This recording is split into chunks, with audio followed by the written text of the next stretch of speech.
Jedan veliki pozdrav svim lovcima na sjajne filmske naslove. Ja sam Dušan i danas opet imamo jednu epizodu gdje proslavljamo život i delo jednog izuzetnog stvaraoca koji nam se toliko uvukao pod kožu tokom ovih decenija da je jednostavno njegovo lice nezaboravno. I naravno, ne samo što je on toliko jedan nagrađivani umetnik s obzirom da ima 2 Oscara, 3 Zlatna globusa, 1 Emmy, brojne nominacije za BAFTU, ali čak i 16 nominacija za Zlatnu malinu, zbog čega se baš sumnja u njegove glumačke sposobnosti, iako on svojim izgledom i harizmom uvek pleni sa ekrana. I uglavnom, šta se toliko može reći za čoveka koji za sebe ima neke od nezaboravnih naslova, a treba naglasiti da ga svi znamo i kao Elliot Nessa i Wyatta Earpa i kao Jim Garrisona, tog čuvenog tužioca što je istraživao ubistvo JFK-a. Naravno, on je i otac Clark Kenta, također čovjek koji je regrutovao Jack Ryana, ali opet treba dodati da ga najbolje pamti po neki od kultnih westerna, a to je Kevin Costner koji danas slavi svoj 70. rođendan. I naravno, mi mu želimo sve najbolje da njegova karijera bude još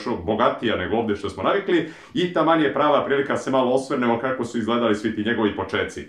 Znači, danas 18. januara 1955. godine u Linwoodu, Kaliforniji, rođen je Kevin Michael Costner, koji je, da kažemo, iz jedne porodice baš fizičkih radnika, znači nisu bili neki bogataši, tako da nije došao do slave time što je imao veze, s obzirom da je njegov otac William bukvalno bio kopač kanala i električar, a majka Sharon je bila socijalna radnica, on je bio 3. dete u porodici i uglavnom treba naglasiti da od početka pokazivao izuzetan talenat za sport. I ono što je bilo posebno zanimljivo jeste što je do kraja srednje škole imao visinu koja je manja od 1,60 m, zbog čega je rekao da su mu ostali veliki kompleksi, čak nije mogao naći ni devojku u tom periodu, ali opet treba dodati da je izuzetan dar i za bejsbol, i za biciklizam, i za košarku, za bilo kakve sportove. Jednostavno je bio pretalentovan, čak je bio veliki avanturista i jednostavno se zaputio kuda su išli Lewis i Clark, sam svojim čamcem istraživao, naravno jahanje konja, ono što mu je posebno značilo u filmovima. I također treba dodati kada je završio taj univerzitet u Kaliforniji 73. godine, baš je završio biznis, znači poslovanje, i osvrnuo se na marketing,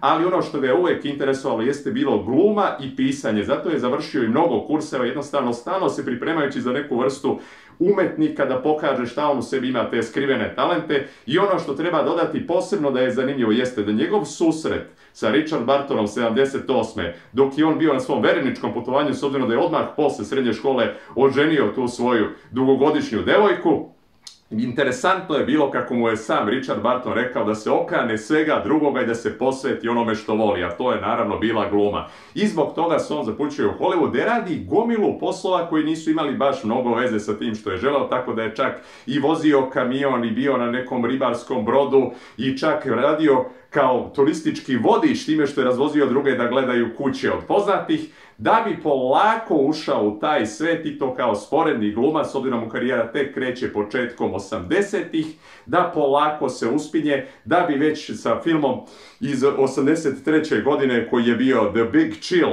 gdje su bukvalno neke njegove scene bile i uklonjene da bi se on kao pojavio u tim kadrovima. Posle toga 85. dobija izuzetnu priliku gdje se pojavljaju čak 3 filma. I ono što je interesantno je ovdje da su ta 2 filma posebno se isticali, to su bili Silverado sa njegovim prijateljem Lawrenceom Kasdanom koji je režirao film i napisao scenariju za njega, jedan izuzetan western gdje on pokazao svoj pun potencijal koliko ima moć da deluje kao ta uverljiva zvezda, a naravno drugi film je bio American Flyers. I ono što je interesantno naglasiti kod ovog filma John Badhama, koji je bukvalno, da kažemo, kao Stallone Over the Top učinio za biciklizam upravo sa tim filmom, gdje smo vidjeli kako izgledaju sve te pripreme i koliko je to jedan naporan sport i kako izgleda to veliko putovanje takmičarski, taj deo, to je bilo savršeno, ta 2 brata koje jednostavno kreću na jedno takmičenje u vrlo potresnoj emotivnoj situaciji. Vidjet ćete kako to izgleda, s obzirom da je jedna bolest isto ovdje umešala svoje prste, što je veoma potresno kada ćete vidjeti film. A ono što bih naglasio jeste da scenarista tog filma je čovjek iz Užica, Steve Tešić, koji je inače i Oskarovac, tako da je to interesantno dodati, eto, jedna zanimljiva veza sa Srbijom, ali to nije jedina veza sa Srbijom koju je imao Kevin Costner, s obzirom da 2013. je bio inače ovdje u Beogradu, snimao je film 3 Days to Kill i zapanjujuće je kako nije dobio naše državljanstvo, s obzirom kogod se pojavi odmah dobije taj čuveni pasoš, ali eto, propustili su priliku da i Kevin postane naš. I uglavnom, naglasit ćemo, posle te 85. počinje dobije jako zanimljive ponude, tako da 87. godina je bukvalno bila godina njegovog uzdignuća. Zato što se pojavio u filmu The Untouchables čuvenog Briana De Palme i naravno to je film koji je poznat po tome što je Sean Connery konačno dobio svog Oscara, a Kevin Costner je ovdje glumio Elliot Nessa, čoveka koji je nepodmitljiv i koji sa svojim timom reši da zaustavi Al Capone, ako ga ovdje glumi Robert De Niro koji je fantastičnu transformaciju inače učinio za ovaj film. Izuzetna jedna priča, vrlo napeta, fantastičan thriller, izuzetno snimljen. Naravno, jasno je koliko je to sve bilo i jako i napeto, kako samo Brian De Palma zna da odradi. I naravno, film koji apsolutno uvijek zaslužuje 5 zlatnih diskova i svaku moguću preporuku i morate ga apsolutno pogledati. Jednostavno je primjer svog žanra i kako treba dobro odraditi neki policijski thriller.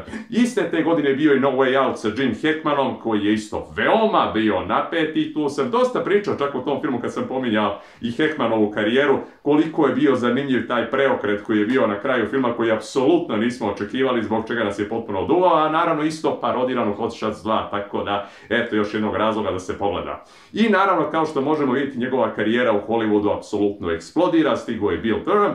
Nakon toga stiže isto jedan film o kome ću pričati malo kasnije, jer je to meni jedan od najomiljenijih filmova upravo iz tog žanra, a to je Field of Dreams iz 89. godine. Zaista, ako ima jedan feel good movie koji bih preporučio, to je apsolutno Polje snova, film koji nećete apsolutno zaboraviti. I naravno, nakon tog čuvenog filma stiže film 1990.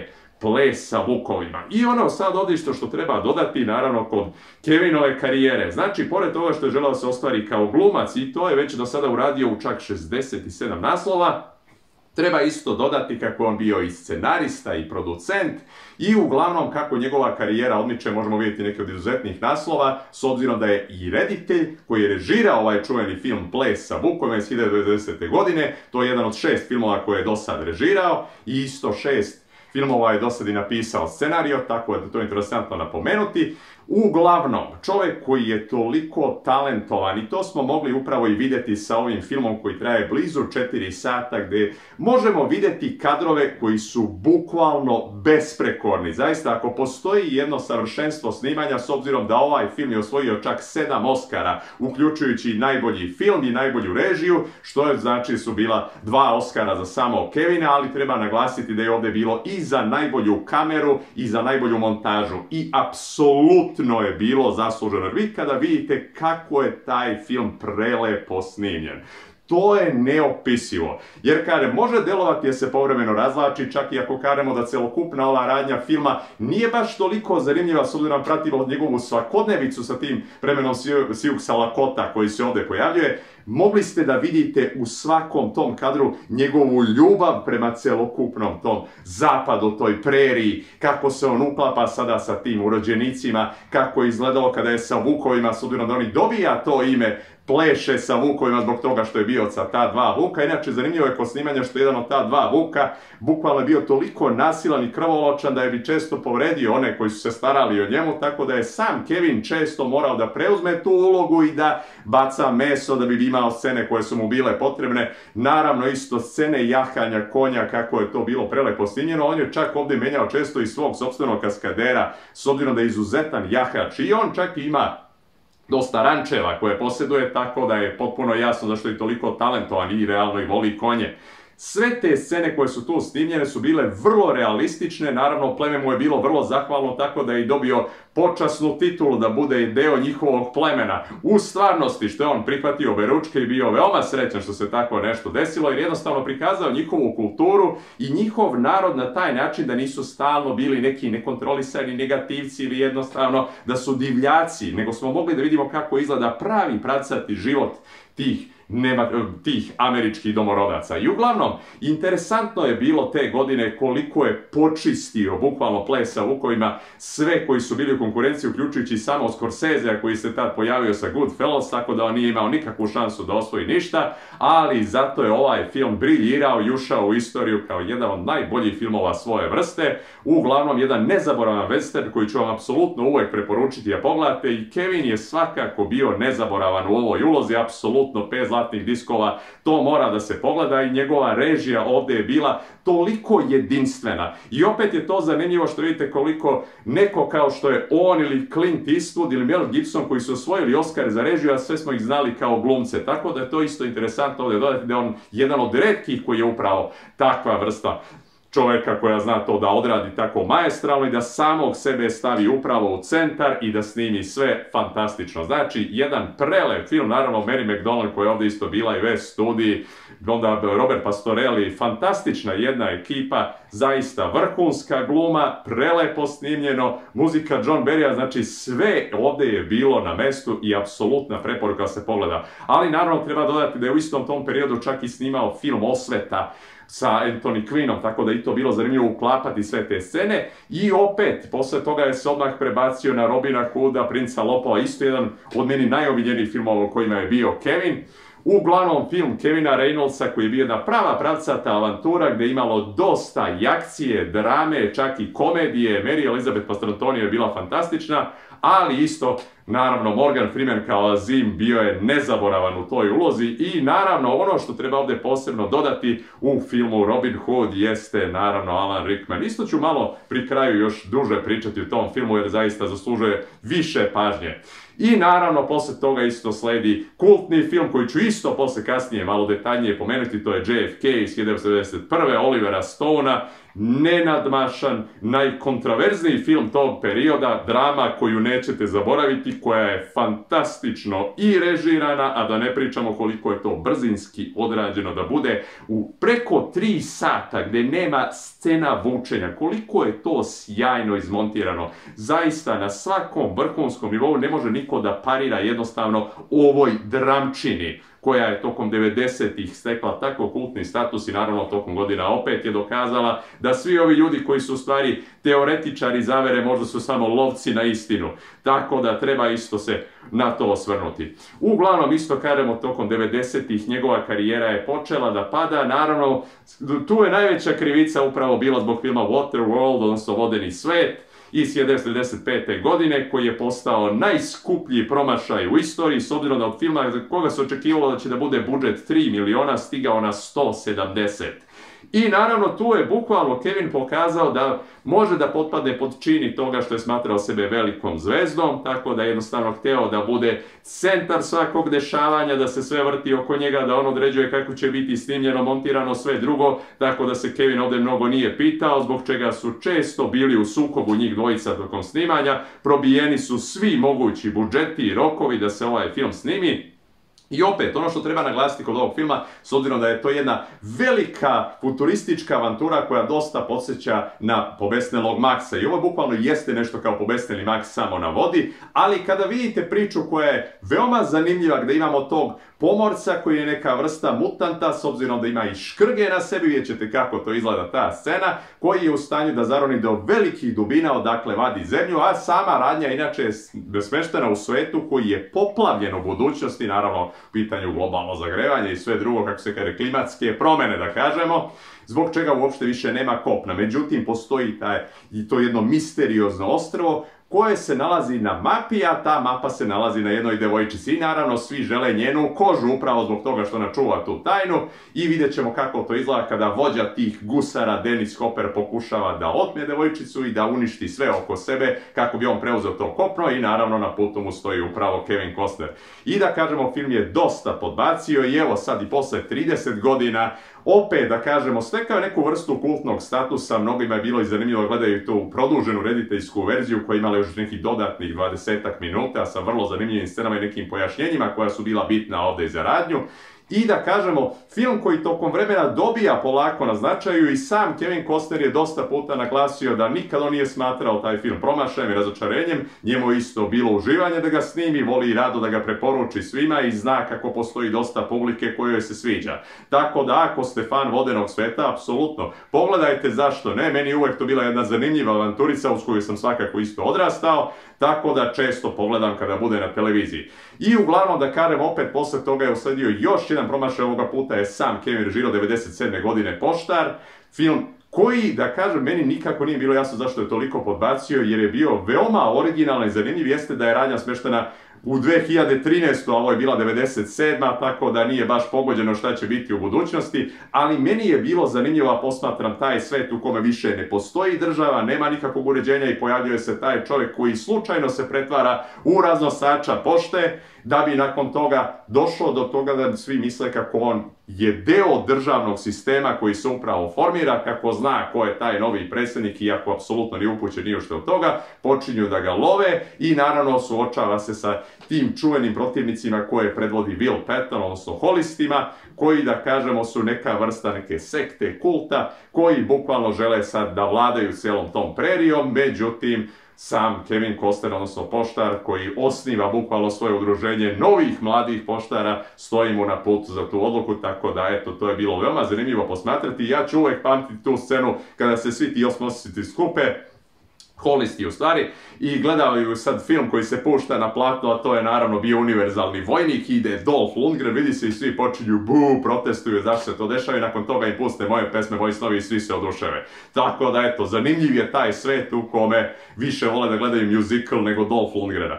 I opet, da kažemo kako su odmicale godine, malo je ta karijera tonula, nije to sad više bio onaj nivo koji je bio tu početkom 90-ih ili sa kraja 80-ih, mada je imalo i tu nekih zanimljivih naslova koji isto bi trebalo preporučiti, kao Gospodin Brooks 2007. godine, koji je apsolutno jedan izuzetan film. Isto da kažem, jedan zanimljiv filmić koji mnogi ne pominju, 3000 milja do Gracelanda, odnosno Operacije Graceland, gdje je on bio sa Kurt Russellom i zanimljivo je ovdje napomenuti kako ta grupa kriminalaca pljačka kazino, bili su preobučeni svi u Elvisa, isto jedna zanimljiva ekipa, zaista veoma poznata glumačka imena su ovdje i ovo je jedna od rijetkih prilika da možete da vidite Kevina Costnera kao negativca i to isto se ponavlja i u Gospodinu Brooksu, koji apsolutno preporučujem jer je jedan izuzetan thriller koji se upravo i bazira na celokupnoj toj priči Dr. Jekyll, Mr. Hyde i vidjet ćete kako je to ovdje upotrebljeno na vrlo originalan način o jednom serijskom ubici koji će vas često podsjetiti na Dextera kada budete gledali. Tako da, apsolutna preporuka za taj film.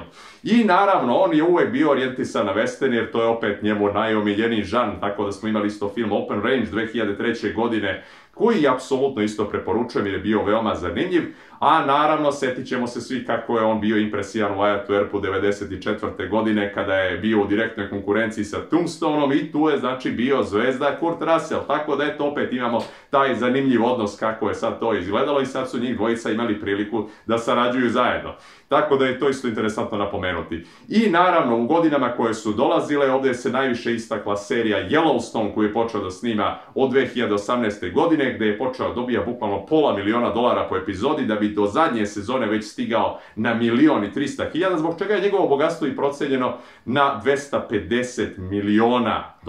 Tako da je to bilo zanimljivo, mada dobar komad toga je otišao zbog drugog razvoda koji je imao, tako da on 2 puta se ženio, ima 7 čak dece, što je zanimljivo dodati, i trenutno se šuška da je u romantičnoj vezi sa Jennifer Lopez, koja je isto nedavno raskinula sa Ben Affleckom, tako da i to treba dodati, ovdje je zanimljivo. Isto da kažemo, Kevin je usput bio i muzičar, tako da ima svoj country band sa koji nastupa još od 2006. Tako da je često na turnejama vezano i za to. I naravno da kažemo kao i uvek provodi vreme radeći stvari koje voli. Znači, nezavisno da li snima filmove, piše scenarije, jaše konje, jednostavno on je isto okrenut nekim organizacijama koje podržava. Naravno, rekli smo sve to što je vezano za američke domorodce, jednostavno te sve organizacije takvog tipa možete očekivati da vidite kako je on umešan u to. Isto treba dodati da iako je njegova porodica bila republikanska, on je tokom godina dosta podržavao demokratsku stranku, tako da je čak oba puta podržao Bill Clintona kada je bio nominovan za predsjednika, što je to njegova greška, ali je to dozvoljeno je, šta ćemo, ljudski je grešiti, može i Kevin da pogreši,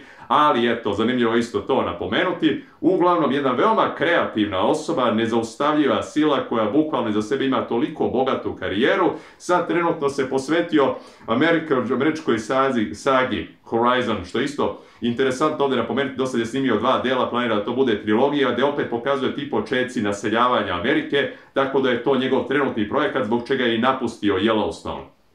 Tako da je isto interesantno da je ostao opet vezan tu u oblasti oko westerna, ali opet on je i dalje aktivan, tako da možete ga često naći u filmovima takvog tipa i rekoh, tim svojim izgledom, tim nastupom, harizmom, kada ga uopšte vidite sa ekrana i vidite tu njegovu dominantnost, vidite koliko je on uopšte zanimljiv kao ličnost. I opet da kažemo kao neko ko je uspeo u roku manje od 1,60 m, izađe 1,85 m, da jednom bukne i da postane takva zvezda, tako je suštinski i uradio sa svojom karijerom. Jednostavno se razvio u toliko jednu zanimljivu ličnost i opet sjetit ćemo se da je on čak bio u filmu Telohranitelj, tako da posle toga on nažalost morao i da drži govor na sahrani Whitney Houston 2012. godine.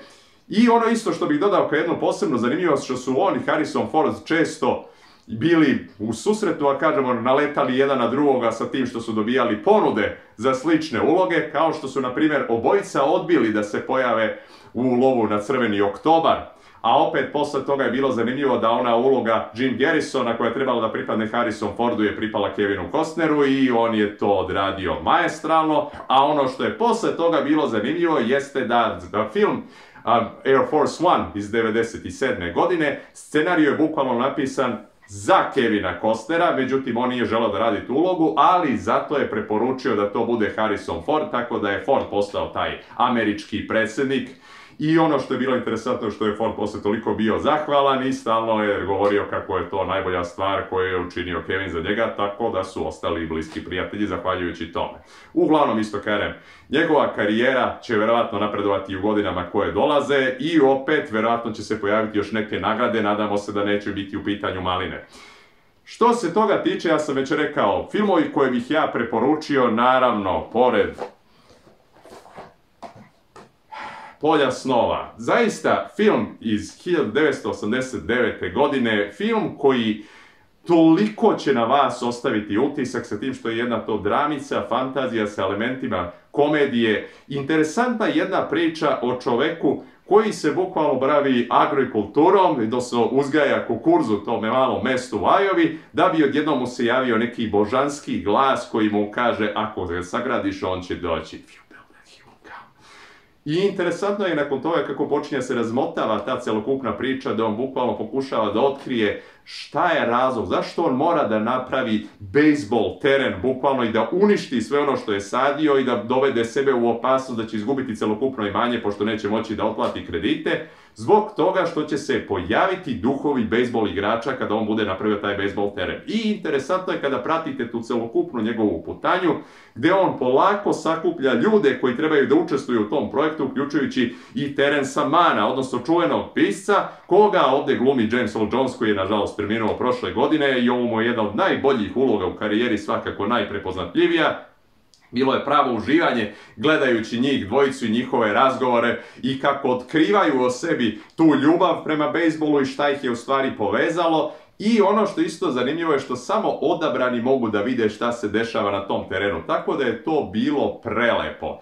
I W.P. Kinsella koji je upravo i napisao ovu priču 82. godine o tom bosonogom Joe, odnosno o čoveku koji je upravo u vreme 40. i 50. bio jedna velika bejsbol zvezda koji je nažalost eliminisan iz igre i trajno mu zabranjeno da igra, kako bi bilo da je on uspeo da se vrati iz mrtvih i da ponovo živi svoju karijeru, jednostavno da mu se oduži nebo za ono što je bio i za to što je bio, da kažemo, nepravedno osuđen. I interesantno je da je ova uloga upravo tog bosonogog Joea pripala Ray Liotti, koji isto, nažalost, više nije sa nama, koji je fantastično odradio svoju ulogu i da kažem, cijela ekipa ovdje koju ćete gledati, uključujući čuvenog Burt Lancastera, kome je ovo bila zadnja uloga u karijeri, svi su bili sjajni. Frank Whaley. Interesantno je uopšte bilo posmatrati svaku tu scenu i slušati onu fantastičnu muziku James Hornera u ovoj kombinaciji prelepih kadrova, izuzetne montaže. Phil Allen Robertson, koji je odradio ovdje režiju, je fantastičan. fantastično predstavio celokupan taj svet, da kažemo magije, jednostavno jer je to bukvalno plenulo sa ekrana i to je film koji nema negativce, to je jednostavno baš film koji ćete učiniti da se osjećate lepo, da će vam biti prijatno, moćete ga gledati bezbroj puta i bukvalno sad evo, posle 35 godina, ovaj film i dalje pruža svakome onome ko gleda neko neponovljivo iskustvo, jednostavno, Kevin je ovdje bio sjajan, odmah ćete moći da se povežete sa Ray Kinselom i naravno njegova žena Amy koja je bila ovdje toliko zanimljiva zbog toga što bez obzira na svaku njegovu odluku ona je bila njegova glavna podrška. I fantastično je bilo da gledate sve te odnose i tu njihovu povezanost i da razumete koliko ovaj film je u stvari dubok, koliko je nežan i da svako od nas ima neke snove koje treba ostvariti, pa možda čak i nakon što više nismo tu. Fantastično je bilo gledati taj film i taj emotivni završetak. Neverovatno, apsolutna preporuka 5 zlatnih diskova, ovaj film apsolutno mora da se pogleda, to ne smete propustiti. I naravno, kao što sam već više puta pominjao, JFK, jedna od meni najomiljenijih drama koja je ikada snimljena, zaista Oliver Stone je toliko talentovan reditelj. Uopšte ako pogledate u tom periodu pre nego što je snimio ovaj film, da je tu bio i Platoon i Rođen 4. jula i naravno u ovom istom periodu je snimio i Dorse. I sve to kada vidite u kombinaciji sa ovom kontraverznom pričom, to je takva drama thriller koja je bukvalno odrađena u nekoj vrsti kao dokumentarni film koji ima neke naracije, narativne delove isprepletane sa stvarnom pričom i naravno sa nekim, da kažemo, malo razrađenim teoretskim delovima koji bi to mogli da otkriju kako se u stvari odigralo jedno od najčuvenijih ubistava predsjednika u našoj istoriji koja je bila. I naravno, John Kennedy će zauvek biti upamćen ne samo zbog toga što je ubijen na ovakav način, nego i zbog i rata u Vijetnamu i nekih njegovih ideja i svega druga zašto se zalagao i opet on je bio taj čuveni demokrata koji je možda i učinio to njihovo američko društvo malo boljim u tom periodu, ali opet kada mi vidimo tu pozadinsku priču i vidimo ko je sve ovdje mogao da bude umešan, da li je i njegov naslednik Lyndon Johnson, da li je u pitanju mafija, da li je Castro, da li su neke tajne organizacije, da li je sama CIA i sve to ovdje ima logiku, sve je uklopljeno i sam Oliver Stone koji je napisao scenariju za ovaj film, koji je odradio toliko detaljno istraživanje da vi bukvalno ne možete da nađete rupe u ovoj priči.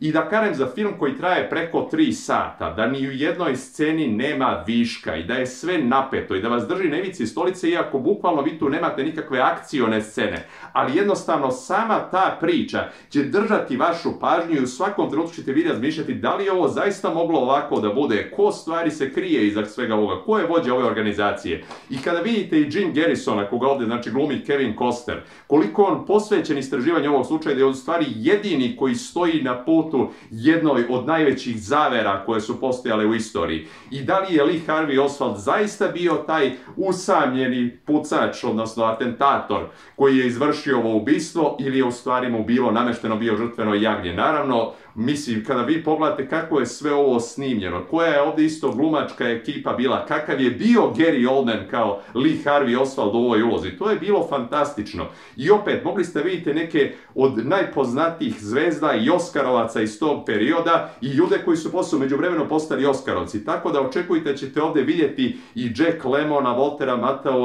John Candya, Kevin Bacona, znači Michael Rookera i naravno Donald Sutherland u jednoj od svojih najzanimljivijih uloga, s obzirom da je on bukvalno bio ovdje deep throat, duboko grlo, koji daje Jim Garrisonu neke jako vitalne informacije, gdje u jednom trenutku čak pominje Jugoslaviju, odnosno kako su te tajne organizacije izvršile neke napade na našoj teritoriji i zakuvale ovo što se posle zakuvalo iza, što se moglo i očekivati u stvari kako funkcionišu njihove tajne službe. I kada vi vidite da je to samo jedna velika ratna mašinerija, to je suštinski industrija koja tu služi samo za proizvodnju para. Jednostavno, kada vi imate tu opticaju gomiletinu oružja i naravno tu će biti i brodovi, helikopteri, finansiranje iz svih izvora i sve organizacije, bilo da su tajne, bilo da su one koje su otvorene kao što su CIA ili NSA ili bilo ko drugi, FBI, svi su oni uključeni ovdje u ovu priču da bi dobili fondove i naravno moraju da održavaju taj pritisak sve vreme. I naravno kada vidite zadnjih tih 25 do 30 minuta govora koji ima Jim Garrison, fantastično to, bukvalno kad ima tu sudsku dramu gdje on iznese tu teoriju o tom čuvenom fantomskom metku koji je, da kažemo, bukvalno stavio u jednom trenutku u vazduhu pa nastavio svoju putanju i vidimo kako je izgledala ta celokupna asasinacija, kada mu ubistvo, to smaknuće predsjednika.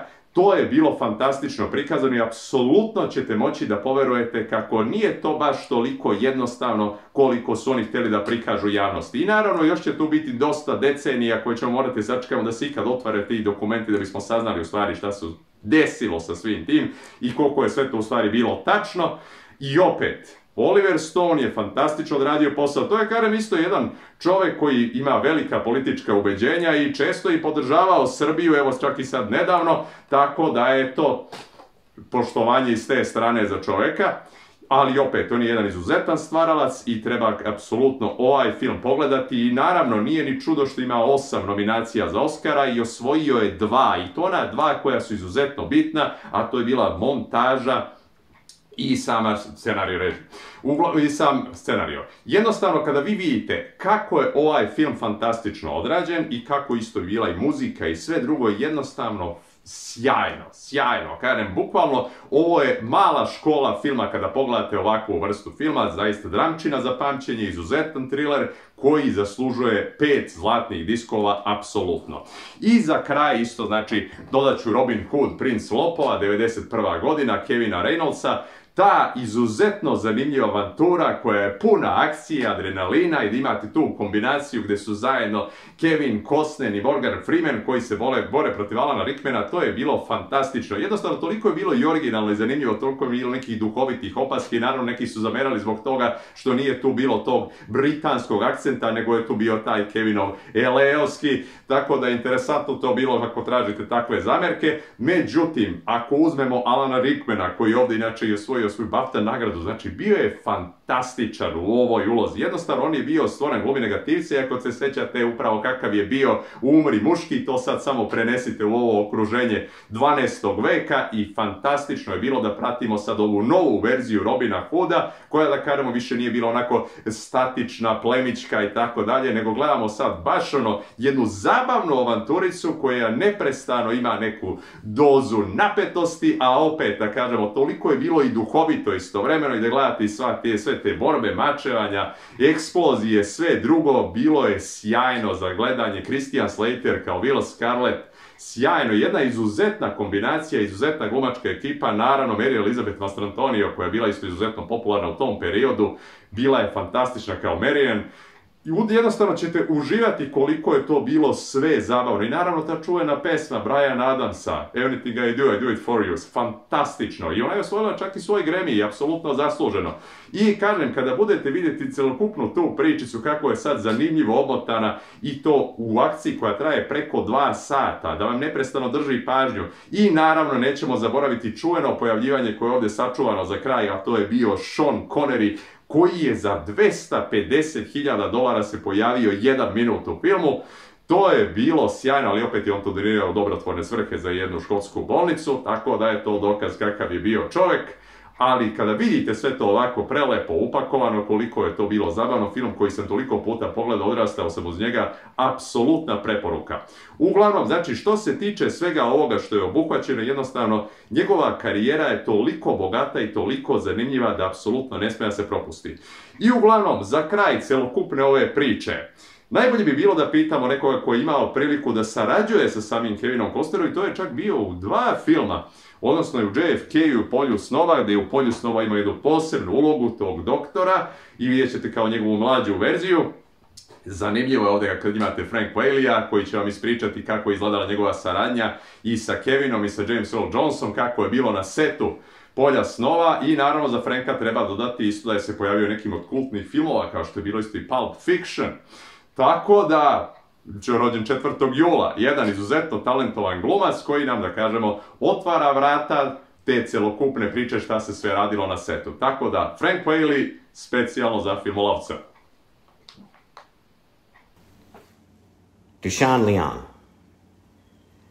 I'm going to pronounce it Dushan Leon, because it rhymes and it sounds cool. Dushan Leon!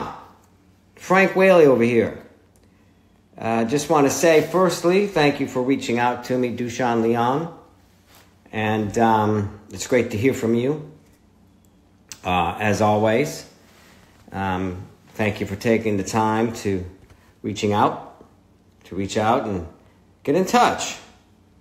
It's wonderful to hear from you. So, you want me to say hi to all the fans of Film O. Lawatz. Film O. Lawatz. Well, hello to all the fans of Film O. Lawatz. Your movie club. That's awesome. You got a movie club. That's brilliant. It sounds like a lot of fun. And all your fans of your movie club, I'm sure they're loyal, enthusiastic fans.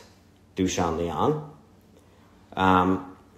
You wanted to hear a few stories about Field of Dreams. Well, it was a fantastic film to be a part of.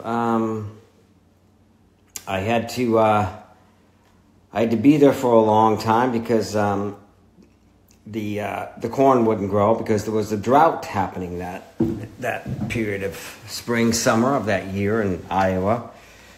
So they had to keep me around till the corn grew. So I got to spend a lot of time out there in Iowa. Coming from New York City, that was kind of an adjustment, but it was a lot of fun. Drove around on the field on a lot of golf carts, played a lot of baseball.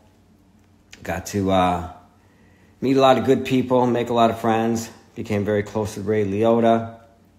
I didn't have a driver's license at the time, so and I looked very young, even though I wasn't. I was probably 25 or 26, but on the weekends everybody would go to the bar, and I could never get in because I didn't have any ID, and so I had to wait outside in the truck. There's a story for you. And it was great working with Kevin Costner. It was great working with James Earl Jones, the late, great James Earl Jones. One story about him, when I was on my way to Iowa to start work on the movie, I missed my connecting flight from Chicago to Iowa, and James Earl Jones offered to let me take his car with him. He didn't like to fly in small planes, so he drove from Chicago to Iowa. We talked, we had a great time, and we became friends, and enjoyed working with him on the set, and we talked a lot then as well. So let's just recap Dushan Leon. Once again, I want to say hello to all fans of Film O. Lawatz, your movie club. Film O. Lawatz. And hope that you have a great time with that. And if I was to be a member of a movie club, I would want to be a member of Film O. Lawatz. And once again, thank you for reaching out, Dushan Leon. All my best to you, your family, your loved ones. Wish you all the best, joy, peace, and prosperity.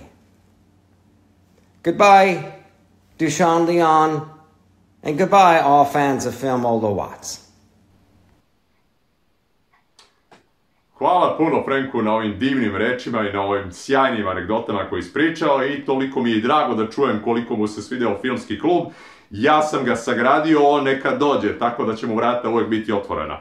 Uglavnom, uz najlepše želje Kevinu na njegov 70. rođendan, privodimo kraju ovu epizodu. Čuli ste koje filmove ovdje apsolutno trebate da pogledate, naravno Polje snova, Untouchables, Dances with Wolves, fantastični filmovi, JFK, gde da se to zaboravi, a čak zašto ne pogledate i Vodeni svet ili Poštara, ja bih svakako isto i to preporučio. To bi bilo sve za danas, a mi se vidimo uskoro i srećan lov!